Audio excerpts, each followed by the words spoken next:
Now we got that done. Now we need to do a little compressing. So for the compressor, well, let's see what it sounds like first. Okay, I'm in my own lane. They think I'm insane. I roll up my pain. I'm a part of the game. If you get what I'm saying. But I'm still standing on. But I'm still standing on. That sounds pretty crispy. It's pretty crispy. It's fairly dry, right in your face. Right now, we finna push the limits. We finna go ahead and do some compressing. We want to do a little make. We want to engage. We want to increase some of the gain because we're using a compressor, and as the name suggests, at some point it compresses something, right? It compresses some part of the song that probably shouldn't be compressing. Now we want to get some of that back after we didn't flatten everything down.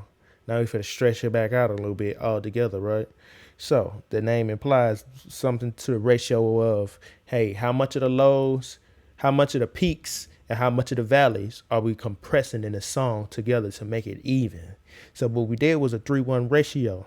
So for every time it peaks, for every decibel that it peaks above above one.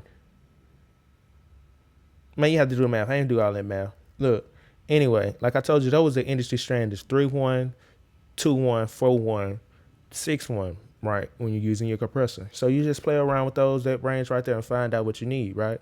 And then so with the game, what I found out to be good for some good makeup game when using a compressor on GarageBand on the MacBook, it's 4, 3, somewhere around there. You may need 5, depending on how quiet they recorded their vocals. Kane did a pretty good job at being, um, audible. So check it out. Let's see what we got with the compressor, the subtractive EQ going, and the de-esser, and the noise gate. We got the limiter engaged as well, but we didn't do any settings. We didn't do nothing with the multi-pressor and the pedal board. Now this is really where it's gonna bring out the song right here. So let's listen to what we got to so far. Two different Luke Kane. I'm in my own lane. They think I'm insane. I roll up my pain. I'm a part of the game. If you get That's pretty clear, I think. So now we're gonna push it a little further. We're gonna engage the limiter. So what I found to be a good setting on here, it's about 1 plus 2, nothing more. You don't want to do too much now because we already did a lot of gain. So 1, 2, 1.5, and then we also gonna do an output gain of probably like 3. I found this to be very comfortable setting, so you can copy these. get what I'm saying. But I'm still standing on. But I'm still standing on. It did a very good job of doing what it's due. And mind you, we're using stock plugins, so you ain't gotta when we haven't even downloaded nothing yet. So with this process, when you start downloading those VSTs and downloading those, paying for those plugins, you know how to use them. You gotta know which order to put them in still, and you gotta know what a gain is and what output level is and what a threshold is and what ratio means and what does dB mean? Decibels. You know what I mean? Milliseconds. You say it's still things that you need to know to make you a professional. So, like I'm saying, learning to use the software in the app, using the keyboard shortcuts to help you save time is a professional tip. Learning what these things are exactly before you go out and get a Fairchild. You don't even know what a Fairchild is. Come to find out, you don't know what a channel script is either. What is a channel script? Like, what's a fat channel? Like, what the hell is a limiter?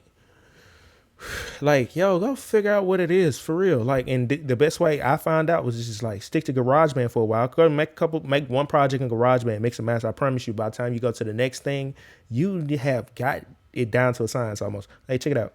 We're gonna keep going because I hope you keep going. Don't give up. So we got our game. So let's follow the process. We got our game. I think it sounds good right there. So we got the limiter sounding good. Now we got the multi-pressor. So the multi-processor I found to be very well on vocals and lead vocals is, what was it? I think it was it's still the fast attack 4 band or the slow band 4 attack, but just for the price for the sake of consistency, the other multi-processor was set at fast attack 4 band. We want that too. Okay, I'm in my own lane. They think I'm insane. I roll up my pain. I'm a part of the game. If you get what I'm saying, but I'm still standing on. That's good. We haven't engaged the de-esser much, right? So let me go ahead and do that. So I usually start out with a factory setting, which is usually like female vocal strong. But I'm still standing on. Game, if you get what I'm saying, but I'm still standing on. Change the noise gate a little bit. But I'm still standing on. 2 different Luke Kane. I'm in my own lane. They think I'm insane. I roll up my pain, but I'm still standing on. Like it, because his voice, like I tell you, what I was telling you was how he recorded had this natural auto tune effect to it. So I thought it was pretty decent. So let's continue, right? Man, it's blazing in here, y'all. But I'm locked in for you. You know, I should have been did this one. I like had in the wintertime or something. But I'm gonna get this done. I'm trying to be timely and professional. All right, next thing we're gonna do is, now we got that out the way. Boom, boom. Now for some more magic. This is the real magic I found in GarageBand using the pedal board and how I got to the pedal board. So when you add in your plugins, you're gonna click in that space and you're gonna go to amps and pedals. You're gonna go to pedal board. And you're gonna click pedal board, right? And then open up the pedal board. Now the pedal board is something special. Before I show you the pedal board, I want to show you what a cycle is, how to turn a cycle on. Kind of like I just did in Studio One with the blue line across the top, that loop cycle. So let's check this loop cycle out here. How we turn it on here, you just click C. It'll come on. Or you could just go up here where the number's at and you can press, click, and drag, and it'll come on. So we want to go ahead, so we ain't got to keep clicking it over and over. And just do something like that, All right. So I'm going to add these effects, right? What I'm going to add is, I'm going to show it to you before I do it. I'm going to add the squasher first. Can you see that? I don't know if you can see that. Let's zoom in a little bit. Yeah, I see that. Shoot. All right. I don't know if y'all can see that. I don't know how well y'all can see that. We're going to be adding a squasher. And they're going to be adding this right here, the splitter right here. And we're going to be adding, the splitter comes with this right here. And then we're going to be adding a graphic EQ. So let's go ahead and do that. 2 different Luke Kane. I'm in my own lane. They think I'm insane. I roll up my pain. I'm a part of the game. If you get what I'm saying. So look, I don't know if you can hear the difference.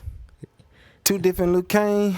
Squash it down. That's another compressor. I told you may want to add 2 compressors and 2 EQs, right? This is my version of that, and it's good because these are really great. Like, I found these to be really great. Like, I just don't know why, but look, they work really great. Just rock with the process GI Pro if you're using GarageBand and you finish this template, you set this template up for yourself, it's gonna make it a lot easier for you to press out your songs a lot easier, bro. Because first of all, like I told you, GarageBand is already a simple platform to use. Just like really plug and play. Go ahead and get the work in. You feel me? Put in the work, get your reps in. That's what I be saying. So by the time you get to the Pro Tools and you get to the big studios, you know what to ask for. You know what's going on. You know what sounds to say. You know what words to describe what sounds you're trying to get. You know what a compressor is. You know when you pay a mixer and he messing something up. You know what to ask for when you over here paying people to mix and master your stuff. Like, so sometimes you need to take your little time and figure out your merry way down the alley. Goddamn, because it's a dark road sometimes when you paying somebody and they can't get your mix right and they're not sending it back fast enough because you didn't give them a good enough reference, or you ain't saying something that you need to say, or you don't know how to say it. So we're gonna practice that. And look, I come hard, but we go hard. We go hard from the paint. You hear me? We're from where we at. Hard from the yard. Big dog shit. All right, next. So now we added the squasher compressor. I told you my additive was gonna be a compressor. And now this is my additive. Here we go. Boom. When I found 12 dB to be great. Somewhere 3, 4, 5 range to be great. Not too much, doesn't do too much. And then right here, this knob right here, this is gain. It's a gain knob, but we just leave that at 0 right now. So let's check it out. 2 different Luke Kane. I'm in my own lane. They think I'm insane. I roll up my pain. I'm a part of the game. If you get what I'm saying. Sounds pretty great, but I feel like some of the peaks and valleys are just not even enough. You feel me? So let me take some of the muddiness out with this EQ. Boom. 2 different Luke Kane. I'm in my own lane. They think I'm insane. I roll up my pain. I'm a part of the game. If you get what I'm saying. But I'm still standing on.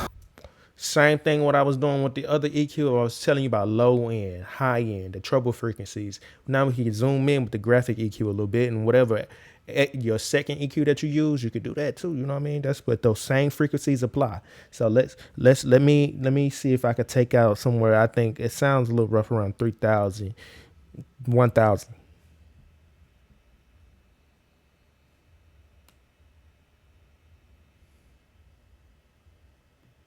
You gonna take too much, but hey, look, let's listen.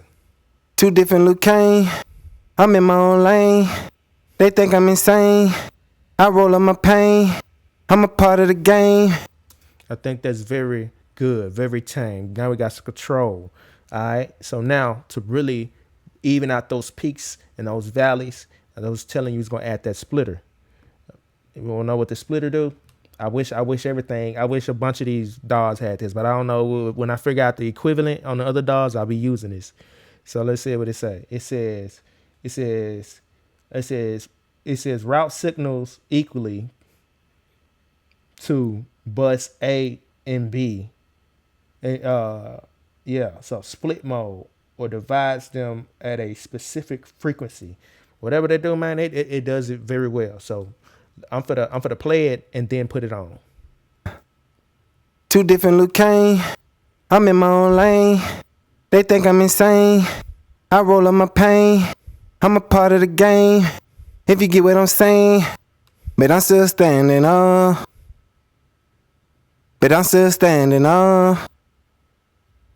2 different Luke Kane. I'm in my own. So there you go. That's how I process the dynamics, do my subtractive EQ and my additive EQ and compression as well. So now we're going to go ahead and zoom in on adding some effects, doing some duplications, and mixing the other parts of the vocals.